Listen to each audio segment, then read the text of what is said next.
I knew there might be some repercussions, and I just was going to deal with it however it happened, whatever they said, or whoever got mad, you just kind of deal with it. Maybe let it roll off your shoulders, roll off your back, and be done with it. But it almost seems like we gained fans, in a way.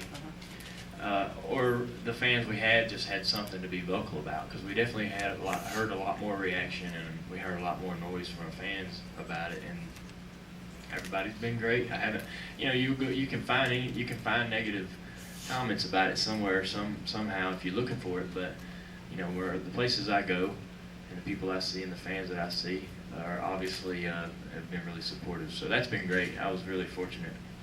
It just shows how loyal the fans are. You think you underestimate. I underestimate them at least once a year, and because they'll surprise you how loyal they are. Are you worried at all that it may not work out, Dale? Well, no, not really. I'm good, and the cars are going to be good. It should work out. How much time have you spent testing at seat time in a Hendrick? Just besides the Atlanta Atlanta deal. test, That was there's it, yeah. nowhere else. No.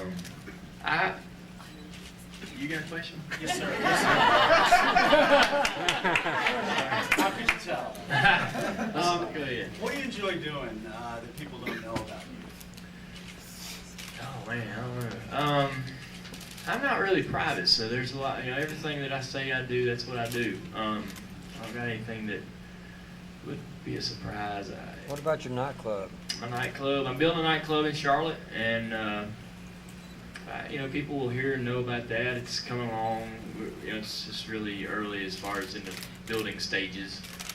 I went over there for the first time to see it this week, and I was shooting a Chevy promotional deal in downtown Charlotte, so I walked over there and it looks terrible right now. But hopefully, once they paint it and do all the tricks they'll do to make it look cool, and they turn it, it's dark and half lit, it'll look cool. But I'll be hanging out there. I'll have a lot of fun with that. Hopefully, I can at least just break even. That's really all I'm asking to do, is just to break even. They're never money makers, and I didn't get into that to make money. I'm just hoping I can just have some fun with it. But what's it gonna be called? Whiskey River. Yeah, we. The funny thing is, we've been talking about this nightclub and building it in our minds for about 3 years, and we went through a bunch of names, and I wanted to call it Whiskey River, and I thought that it would be fun to name a club that. And I was surprised there aren't that many clubs named Whiskey River, because it's a great name, but we couldn't because we was Budweiser sponsorship, so we had a lot of other names, and we're set on Dirty Modes, but we ended up, once we had all this happen with the change of the teams and sponsors and all that, man, it just gives us a window to go back to Whiskey River. So that's going to be kind of cool, because that's the name that I like the best. Carve tomorrow, Talladega was a kind of a single file race. Now you're starting with Daytona. Is there some concern that it's going to be another one of those races? I think the answer to your question, sir, is that I'm real proud of the fact that I can build a computer. So I've always been a big computer geek. So I'm a real big computer geek. So that would surprise a lot of people, that I spend a lot of time learning about how to build computers, and I'm pretty confident in my ability to do it. But what was your question? Talladega last year with the COT was kind of a single file. I think now you're at Daytona. I haven't ran. I ain't watched too much of it on TV, the drafting, but I don't know. It looks like to me they're running all right side by side, guys on top, guys on the bottom. But when you get in the race, it's up to us really how hard we want to push the issue, and if we feel comfortable where we're at, we won't. It just depends. Guys are going to want to lead.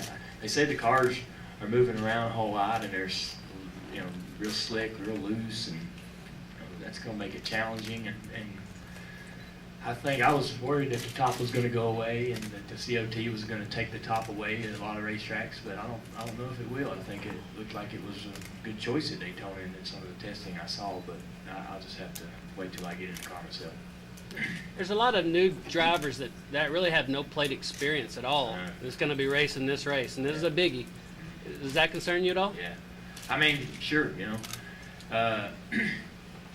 yeah, I was, when I came in, I'm sure, it's kind of hard because it's sort of hypocritical to be too concerned about it, because I was a rookie one time, and when I came into the Busch Series, we were practicing at Daytona for the first Busch race, and I never, ran a big track like that. And in practice, I wiped out about 15 guys, and Dick Trickle and Jeff Burton come down to my garage, and I was scared to death. I thought I was going to get beat up, And so they just hollered and carried on, and I was like, wow, man, these guys are serious. So, and Jack Roush stood up and made a mockery of me in the driver's meeting, but he wouldn't name names, but he was picking on me. And it was just, you learn your lesson through different ways, and so I can't say too much about those guys. They're the guys that are there, like all the open wheel guys and whatnot.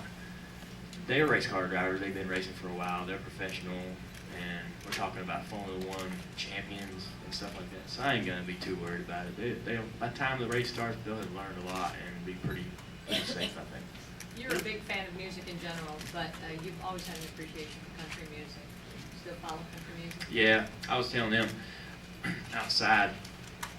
They were like, you're a fan of country music. I'm like, yeah, I'm a fan of all kinds of music. I listen to everything, and everything, like every kind of music. And I think that what keeps me being a country fan is Dwight Yoakam.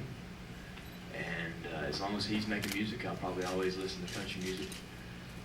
But I've met through this gig here the last couple of years, and through NASCAR having its ties into country music, I've met a lot of great singers and bands and people in the business.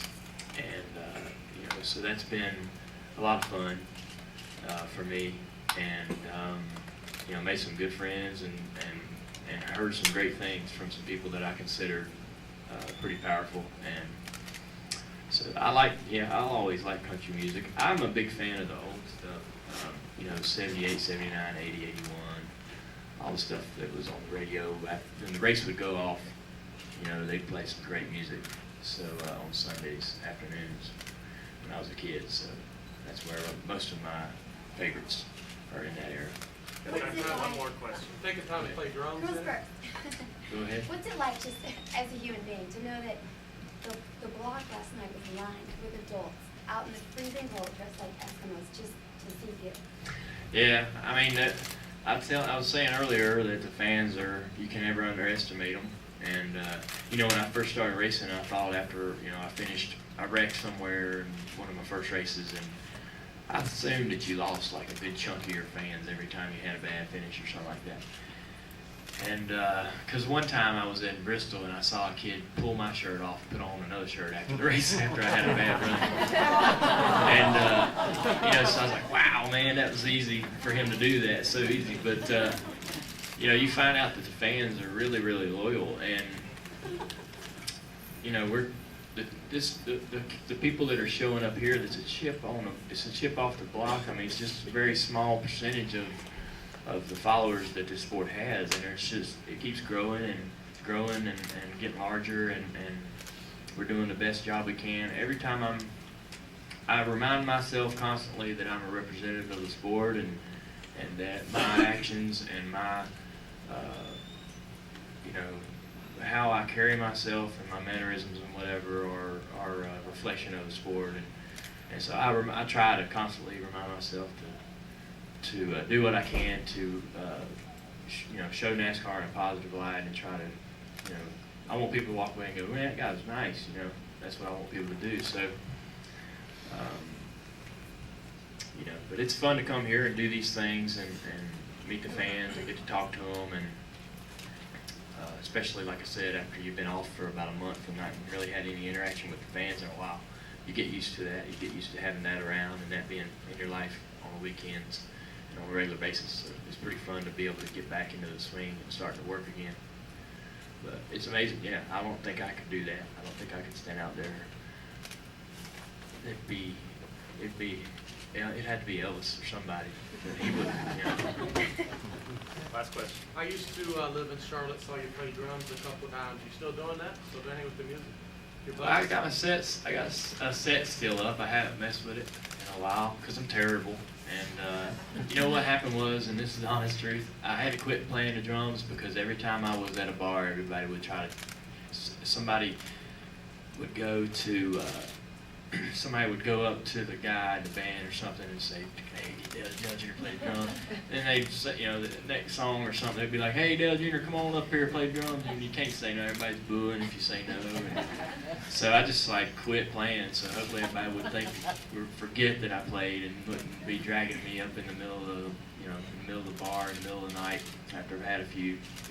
And you know, you just got drugged into trying to play the drums every time you were near them. So somebody would try to talk you into it or whatever.